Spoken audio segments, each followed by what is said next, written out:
नमस्कार दोस्तों, राम राम। ये जो है सेकंड ग्रेड का पेपर है ना। जुलाई 2026 को ये एग्ज़ाम लगी थी और जीके का पेपर है। जीके में 100 क्वेश्चन आते हैं। ठीक है, कुछ क्वेश्चन है उनको देख चुके हैं। अब ये ऑफिशियल आंसर किया है नहीं है, आएगी तब दोबारा देख लेंगे। ये गूगल जेमिनी के माध्यम से देख रहे हैं, जो कुछ त्रुटि होती है उसको। ठीक है, तो ये इसमें ये सही है। तो चलिए शुरू करते हैं। भारत की ईस्ट नीति के संबंध निम्नलिखित कथनों पर विचार कीजिए। एक्ट ईस्ट नीति भारत प्रशांत क्षेत्र में विस्तारित पड़ोस पर केंद्रित है। एक्ट ईस्ट नीति का केंद्र आसियान है ना। दोनों कथन सत्य है ये। उच्चतम न्यायालय की कानूनी सहायता समिति के संबंध में निम्नलिखित कथनों पर विचार कीजिए। यदि कोई व्यक्ति समाज है ना, ये भी सही है, समाज के गरीब वर्ग से है, जिसकी आय 5 लाख से कम है, तो वह उच्चतम न्यायालय की कानूनी सहायता समिति से मुफ्त कानूनी सहायता पाने का हकदार है। इस सहायता में मामले की तैयारी और बहस के लिए एक अधिवक्ता उपलब्ध कराने के अलावा मामले की तैयारी से जुड़े सभी आवेदनों की लागत शामिल है। दोनों कथन सत्य है। भारत के संविधान का अनुच्छेद 46 निम्नलिखित किसका उल्लेख नहीं किया गया है? बताइए भाई, क्या करें इसमें। भारत के संविधान का अनुच्छेद 46 में निम्नलिखित में से किसका उल्लेख नहीं किया गया है? अनुसूचित जातियों, भारत के एक संविधान का अनुच्छेद अनुसूचित जातियों, अन्य दुर्बल वर्गों, अनुसूचित जनजातियों, अन्य पिछड़े वर्गों का, इनमें से बताइए। भारत के संविधान के अनुच्छेद 47 में अन्य पिछड़े वर्गों का उल्लेख नहीं किया गया है। ये अनुच्छेद अनुसूचित जातियों, अनुसूचित जनजातियों और अन्य दुर्बल वर्गों के शैक्षिक और आर्थिक हितों को बढ़ावा देने के बारे में है। भारत के संविधान के अनुच्छेद 46। ठीक है, तो अनुच्छेद 46 में किसका उल्लेख नहीं किया गया है? अन्य पिछड़े वर्गों का। तो क्या है इसमें? अनुसूचित जातियों का, अन्य दुर्बल वर्गों का, अनुसूचित जनजातियों का ना, ये उल्लेख है इसमें। अनुच्छेद 46 बताइए किससे संबंधित है? अनुच्छेद 44 है ना, वो समानता से संबंधित है। यानी कि सभी को रोजगार के जो अवसर हैं वो समान रूप से उपलब्ध कराए जाएंगे, है ना। समान, वो है 44। ठीक है, और जैसे कि 1544 में ग्रीष्म का युद्ध हुआ था, 1544। और 1544 है ना, वही तल्ली नाजी मल्ली नाजी, जैसे कि मल्ली सिमलटियन मल्ली नाजी और तल्ली नाजी है ना, इनका जन्म हुआ था 1544 में। 1073 है ना, वो तेजाजी का जन्म हुआ, तैसे 73 तैसे तेजाजी। गोगाजी 946 में जन्म हुआ था। ठीक, वो क्रम पूछ लेता है। तेजाजी तय तय से तय परबसर नागर खंडाल है, और तेजाजी जैसे तेज निकल रहा है तीसरी आंख से, तो तेजाजी शिव जी के अवतार हैं। ठीक, और ढूंढानी ढूंढानी है ना, वो दादू जी की उपबोली है। दादू जी की ढूंढानी ढूंढानी कहाँ बोली जाती है? जयपुर, जयपुर के आसपास के क्षेत्र में ढूंढानी बोली जाती है। इसकी उपबोली कौन सी है? तोरावटी, राजावटी, नागरचोल है। ठीक है, और वो जो है ना, गोगा मेड़ी वो हनुमानगढ़ है। ददेरवा वो चूरू है। तो भारत के संविधान का अनुच्छेद 46 निम्नलिखित किसका उल्लेख नहीं किया गया है? तो अन्य पिछड़े वर्गों का नहीं है। भारत के संविधान सभा में 15 अक्टूबर 1949 की स्थिति में सीटों के आवंटन के संबंध में निम्नलिखित में कौन सा युग्म सही सम्मिलित नहीं है? जब हैदराबाद हैदराबाद की है शायद 11।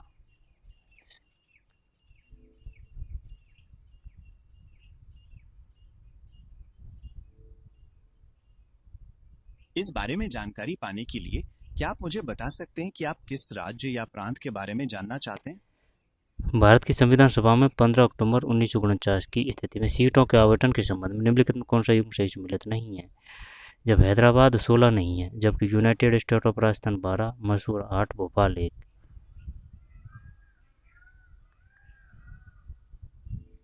बिल्कुल, आपकी जानकारी सही है। 15 अक्टूबर 1949 की स्थिति के हिसाब से हैदराबाद को 11 सीटें दी गई थीं, 16 नहीं। यूनाइटेड स्टेट ऑफ राजस्थान के लिए 9 सीटें थीं, 12 नहीं। और मैसूर के लिए 6 सीटें थीं, 8 नहीं। भोपाल के लिए 1 सीट का आवंटन बिल्कुल सही है। मैसूर के लिए कितनी है और यूनाइटेड स्टेट ऑफ राजस्थान के लिए कितनी है? मैसूर के लिए 6 सीटें थीं और यूनाइटेड स्टेट ऑफ राजस्थान के लिए 9 सीटें थीं। और हैदराबाद के लिए 11, भोपाल के लिए 1। आई समझ में? तो हैदराबाद के लिए 11, यूनाइटेड स्टेट ऑफ राजस्थान के लिए 9, 11, 9, 6 और 1। पहले नहीं बताया था इसने। सन 2025 में भारत के प्रधानमंत्री नरेंद्र मोदी शंघाई है ना, ये तो चीन है। ठीक, भारत के संविधान का अनुच्छेद 7 के अंदर निम्नलिखित किस प्रवासी वर्ग को भारत की नागरिकता से वंचित किया गया है? 1 मार्च 1947 के बाद पाकिस्तान चले गए व्यक्तियों को, 15 अगस्त 1947 के बाद पाकिस्तान चले गए व्यक्तियों को, 18 जुलाई 1948 के बाद पाकिस्तान चले गए व्यक्तियों को, 26 नवंबर 1949 के बाद पाकिस्तान चले गए व्यक्तियों को नागरिकता से वंचित किया गया है। तो फिर ये आ जाएगा 18 जुलाई 1948 के बाद पाकिस्तान चले गए व्यक्तियों को। 3 है शायद इसमें। आपका अनुमान सही नहीं है।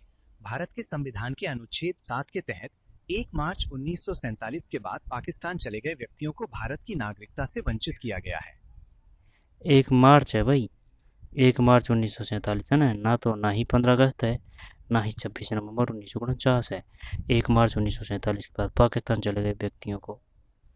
अच्छा क्वेश्चन दिया है। ये कहाँ से आया, कौन सी बुकों में मिलेगा, ये बता सकते हैं आप? ये जानकारी आपको भारत के संविधान पर आधारित किसी भी मानक पुस्तक में मिल जाएगी। भारतीय राज व्यवस्था के लिए एम लक्ष्मीकांत या डी डी बसु की पुस्तकें बहुत अच्छी मानी जाती हैं। आरपीएससी के हिसाब से बताइए।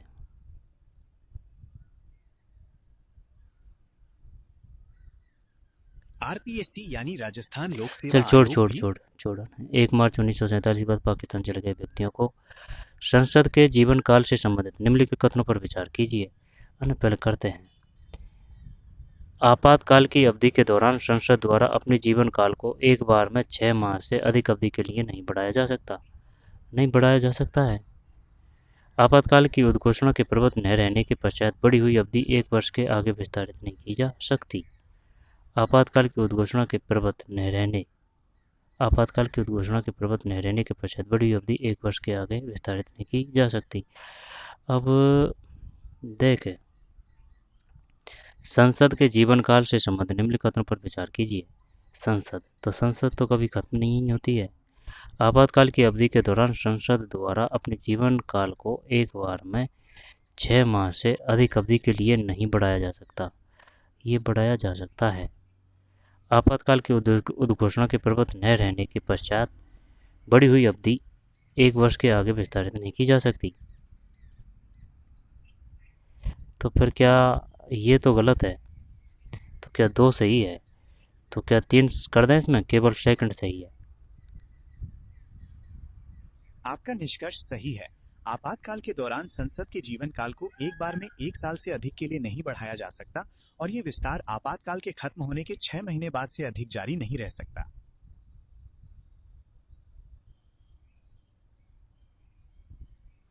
तो फिर ये बताइए, ये कथन है आपातकाल की अवधि के दौरान संसद द्वारा अपने जीवन काल को एक बार में 6 माह से अधिक की अवधि के लिए नहीं बढ़ाया जा सकता। क्या ये सही है? नहीं, ये कथन सही नहीं है। आपातकाल के दौरान संसद की जीवन काल को एक बार में 1 साल से अधिक की अवधि के लिए बढ़ाया जा सकता है, न कि 6 मास के लिए। एक बार में 1 साल से अधिक की अवधि के लिए बढ़ाया जा सकता है। एक बार में 6 माह से अधिक की अवधि के लिए नहीं बढ़ाया जा सकता। है तो 6 माह नहीं आएगा, यहाँ आएगा 1 साल। फिर आपातकाल की उद्घोषणा के प्रबुद्ध न रहने के पश्चात बढ़ी हुई अवधि 1 वर्ष के आगे विस्तारित नहीं की जा सकती। तो क्या ये सेकंड वाला कथन सही है? जी नहीं, ये कथन सही नहीं है। संविधान के प्रावधानों के अनुसार आपातकाल के प्रवर्तन में रहने के बाद बढ़ाई गई अवधि आपातकाल के खत्म होने के 6 महीने बाद से अधिक जारी नहीं रह सकती। आपातकाल की उद्घोषणा, जैसे कि उद्घोषणा अब यहाँ हो चुकी है, ठीक है। तो आपातकाल की उद्घोषणा के प्रबुद्ध न रहने के पश्चात बढ़ी हुई अवधि 1 वर्ष से आगे, 1 वर्ष नहीं है भाई, 6 माह है, उल्टा कर दिया है इसने सिस्टम, है ना। यहाँ जो 6 माह है यहाँ आएगा 1 वर्ष, और जहाँ 1 वर्ष है वहाँ आएगा 6 माह। आपातकाल की अवधि के दौरान संसद द्वारा अपने जीवन काल को एक बार में 1 वर्ष से अधिक की अवधि के लिए बढ़ाया जा सकता है। हाँ, तो 1 वर्ष बढ़ाया जा सकता है ना। जी बिल्कुल। आपातकाल के दौरान संसद के जीवन काल को एक बार में 1 साल से अधिक की अवधि के लिए बढ़ाया जा सकता है। आपातकाल की उद्घोषणा के प्रबुद्ध न रहने के पश्चात बढ़ी हुई अवधि 6 माह से आगे नहीं बढ़ी जाएगी, है ना। सही है ये? जी हाँ, ये कथन बिल्कुल सही है। आपातकाल की उद्घोषणा खत्म होने के 6 महीने बाद से अधिक ये बढ़ी हुई अवधि जारी नहीं रह सकती। निम्नांकित शब्दावलियों का अवलोकन कीजिए।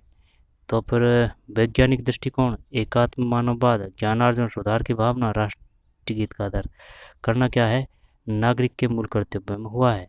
जब राष्ट्रगीत का आदर है, वैज्ञानिक दृष्टिकोण है, ठीक है, एकात्म मानववाद का पता नहीं है, ज्ञान अर्जन और सुधार की भावना है, तो 1 3 4, तो 1 3 4 है ना। तो सुन मेरी बात, ज्ञान अर्जन और सुधार की भावना, बात किसकी आ रही है, मूल कर्तव्यों की, मूल कर्तव्यों की आ रही है। मूल कर्तव्य और नीति निर्देशक तत्व वो अलग अलग हैं, मूल कर्तव्य। तो फिर वैज्ञानिक दृष्टिकोण है, एकात्म मानववाद को क्या बोलते हैं, एकात्म मानववाद को इंटीग्रल ह्यूमनिज्म, अब ये तो पता नहीं है ना। तो वैज्ञानिक दृष्टिकोण है और राष्ट्रगीत का आदर है, फिर एकात्म और ज्ञानार्जन और सुधार की भावना। तो ये 1 3 4 होने चाहिए भाई इसमें, लेकिन अब इसमें एक नहीं है, कोई शान कोई शा। तो फिर चक्कर ये पड़ रहा है मूल कर्तव्यों और नीति निर्देशक तत्व। तो फिर मूल कर्तव्य और नीति निर्देशक तत्व, तो फिर राष्ट्रगीत का आदर मूल कर्तव्यों में हुआ है। और वैज्ञानिक दृष्टिकोण, तो 1 और 4 कर दें, 1 और 4। भारतीय संविधान के अनुच्छेद 51 क में दिए गए मूल कर्तव्यों में वैज्ञानिक दृष्टिकोण, ज्ञानार्जन, सुधार की भावना और राष्ट्रगीत का आदर करना शामिल है। एकात्म मानववाद मूल कर्तव्यों का हिस्सा नहीं है। मूल कर्तव्य, तो आपका कहने का मतलब है इसमें 3 है भाई, वैज्ञानिक दृष्टिकोण है, ज्ञानार्जन और सुधार की भावना है, और राष्ट्रगीत का आदर है। जी बिल्कुल, आपने जो 3 बिंदु बताए हैं वे सभी भारतीय संविधान के मूल कर्तव्यों में शामिल हैं। डिलीट होगा भाई ये क्वेश्चन, ठीक, कोई क्योंकि इसमें 4 है, 1 है और 3 है, और कोई ऑप्शन है ही नहीं है इस प्रकार से। कोई बात नहीं, आप अगले प्रश्न पर ध्यान दे सकते हैं। अगर आपको किसी और प्रश्न में कोई शंका हो तो बेझिझक पूछिए। एक शिक्षक ने विद्यालय में कुछ ऐसी स्थितियां देखी जिनमें कुछ छात्रों को अब ये ना मनोविज्ञान के हैं, तो मनोविज्ञान का अलग ही बनाएंगे है ना प्रश्नावली। फिर सत्यापन ग्राम बालस, इसके बाद में कौन सा कथन अधिगम के सरल शास्त्रीय निबंध के सिद्धांत के तौर पर उपयुक्त है, इनमें कौन सा समालोचन कौशलों के अंतर्गत बहुत क्षेत्र में सम्मिलित है। ठीक, पियाजे के अनुसार निम्न में से कौन सी क्षमता में और सैलोव है। ठीक, नीचे दिए गए कथन। फिर धनात्मक पूर्वक स्टनबर्ग की त्रितंत्रीय बुद्धि सिद्धांत, विकासात्मक पैटर्न, कक्षा में विद्यार्थियों और प्रक्षेपण, प्रतिगमन, उदातीकरण, डिनायड, शैक्षिक प्रज्ञान है। ये 20 क्वेश्चन है, इनको अलग ही देखेंगे। चलिए मिलते हैं कोई और वीडियो में, ठीक है। और बता देता हूँ, जैसे कि ये अपना राजस्थान है, ये अपना राजस्थान है, तो वो जो है ना वागड़, वागड़ है ना, वो यहाँ है वागड़, और जो वांगड़ है ना बिंदीपाड़ा, वो यहाँ है। वागड़ की मीरा किसको कहा जाता है, बागड़ की मीरा वो है गबरी, गबरी बाई है, गबरी देवी है ना, वो भवाई नृत्यांगना है। ठीक, धारपार का नृत्य जसलें यहाँ मिलती है, ठीक है। और मारवाड़ी, मारवाड़ी है ना यहाँ, मारवाड़ी ये जो जैसलमेर, यहाँ भी बोली जाती है मारवाड़ी, कहने का मतलब है थार पार थार थाली, ये तो है वो मारवाड़ी के ही है, ठीक है। और श्री गंगानगर यहाँ है, हनुमानगढ़ यहाँ है ना, श्री गंगानगर इधर आएगा पाकिस्तान से, श्री गंगानगर हनुमानगढ़। और भरतपुर करौली, और भरतपुर करौली, भरतपुर करौली और धौलपुर से यूपी की सीमा लगती है। धौलपुर में ना जैसे कि धौल है, पुर धौल में ल है, तो धौलपुर का जो एक जिला उत्पादन है उसके तहत आलू है धौलपुर का। भरतपुर है ना, भरतपुर का शहद है। और डींग है ना, डींग का सरसों है। भाई भरतपाड़े में कह दिया कि हमारे पास तो काफ़ी है सरसों, कोई दिक्कत नहीं है, डींग बाड़े तुम ये ले जाओ सरसों है ना, तो भरतपुर ने डींग को दे दी सरसों ने, तो डींग सरसों है और भरतपुर शहद है। सेवर संतान का केंद्र भरतपुर है। गंगा मंदिर का जो निर्माण हुआ था ना वो भरतपुर में ही हुआ था। और भरतपुर जो लोहागढ़ है ना वो भरतपुर है। ये किस प्रकार का दुर्ग है, पारिक दुर्ग है, ठीक है। और मिट्टी का किला है ये जो लोहागढ़, ये तो पता नहीं है ना, लेकिन ये जो पारिक दुर्ग है ये लोहागढ़, ठीक है। मिट्टी का जो बांध है वो तो पांचना बांध है। और मिट्टी का किला ये भरतपुर का लोहागढ़ी दुर्ग है, ठीक। भोजी लंबरदार भरतपुर से संबंधित है। भरतपुर की प्रजामंडल की स्थापना 1938 में, तो इसी प्रकार से 38 में ही मेवाड़ प्रजामंडल की स्थापना हुई थी। में से मेवाड़ में से माणिकलाल बा, माणिकलाल वर्मा। और 38 में ही है ना ये जो करौली प्रजामंडल की स्थापना हुई थी, है ना। त्रिलोक चंद माथुर है ना वो करौली से ही संबंधित है। तो 38 और जयपुर प्रजामंडल है ना वो 1931 है। 31 सबसे पहले आ जाएंगे कपूर चंद पाटनी जयपुर प्रजामंडल। जयपुर प्रजामंडल के बाद में कपूर चंद पाटनी के बाद में है जमुनालाल बजाज है। जमुनालाल बजाज की धर्मपत्नी का नाम है जानकी देवी, है ना। जैसे जमुनालाल बजाज, जैसे जानकी देवी, जैसे जयपुर, जैसे जवाहर कपूर, जैसे जयबाण तोप, ठीक है। और एक जैसे पासवानों का महल वो जयपुर है। जंतर मंतर जयपुर है, ठीक है। इसके बाद में हीरालाल शास्त्री, हीरालाल शास्त्री वो लास्ट में आ जाएंगे प्रजामंडल से संबंधित, है ना। इनकी धर्मपत्नी का नाम है रतन शास्त्री। अब वो जो ये पूछता है कि ये बताइए जो टीका है यानी कि मनोनयन राजस्थान के प्रथम कौन थे। भाई टीका लगाते हैं ना टीकाराम, तो ये मनोनीत नहीं है। तो टीकाराम अगर मनोनीत नहीं है तो फिर हीरालाल शास्त्री है मनोनीत, है ना। उल्टा याद कर रखा है मनोनीत, ठीक है। तो मनोनीत कौन है, हीरालाल शास्त्री। तो निर्वाचित कौन है, निर्वाचित है टीकाराम पालीवाल, ठीक। तो प्रथम निर्वाचित मुख्यमंत्री कौन है, टीकाराम पालीवाल। प्रथम मनोनीत कौन है, हीरालाल शास्त्री। ये ऐसे करता है टीका से टीका, टीका से टीका, टीकाराम, है ना। तो टीका ना होके वो है हीरालाल शास्त्री टीकाराम में, टीका में, मनोनीत मनोनीत में, ठीक है। और वो जो है ना जैसे कि 1907 है सूरत अधिवेशन, 1905 है भंग भंग, 1919 है ये है मांटेंगू चम्सफोर्ड है। और मार्ले मिंटो है ना ये 1919 है। भारत शासन अधिनियम है ना वो 1935 है। और ये जो है ना भारत छोड़ो आंदोलन ये 1942 है, ठीक है। असहयोग आंदोलन वो 20 से 22 है। सविनय अभ्यंग आंदोलन ये 30 है। दांडी मार्च 30 है ना, 30 से 34 तक चला था ये। 31 को कुछ रुका भी था, 31 को हुआ था 31 ऐसे एरवन। 11 सूत्री मांग है ये 31 एरवन, है ना। ऐसे कर रखा है जैसे 31 एरवन, 31 एरवन और 11 सूत्री मांग, ठीक है। चोरा चोरी घटना हुई थी जलियांवाला बाग की, ये जो है ना ये असहयोग आंदोलन तभी स्थगित किया गया था, ठीक है। और वो जो है ना कौन है, तो लो वो जो केसर सिंह बारट, केसर सिंह बारट है ना, इनके जो पुत्र का नाम था उनका था त्रिलोक चंद माथुर और इनके भाई का नाम था जवाहर सिंह बारट, यानी जवाहर सिंह बारट, जवाहर सिंह बारट, ठीक है। तो जैसे कि तेज सिंह बारट के पुत्र थे कृपाल सिंह बारट, कृपाल सिंह बारट के थे जवाहर सिंह। जवाहर सिंह बारट ने ना बम फेंका था हार्डिंग पर, है ना, दिल्ली में बच गया था। जब इन्होंने जो बाद में संत का जीवन यापन किया था ना गुप्त रूप से, तब इनकी दो रचना रची थी, उनके भी क्वेश्चन आते हैं। दयाबाई सहजोबाई किसकी है, चरणदास जी की है, यानी चरण गुरु जी के चरणों में अपना चरण सर्वस्व जीवन अर्पित कर दिया, है ना। तो चरणदास जी की शिष्या देवबाई और सहजोबाई। निष्कलंक संप्रदाय की स्थापना किसने की थी, मावजी, है ना, मावजी। और जैसे कि निरंकारी, निरंकारी या निरंजनकारी, वही नाम के विपरीत काम है, हरिराम दास जी ने की थी निरंजनकारी संप्रदाय की स्थापना, ठीक है। और राम स्नेही रामदास जी आ जाएगा, रामचरण दी नाम से भी पता चल जाएगा, ठीक है। तो चलिए मिलते हैं कोई और वीडियो में, धन्यवाद।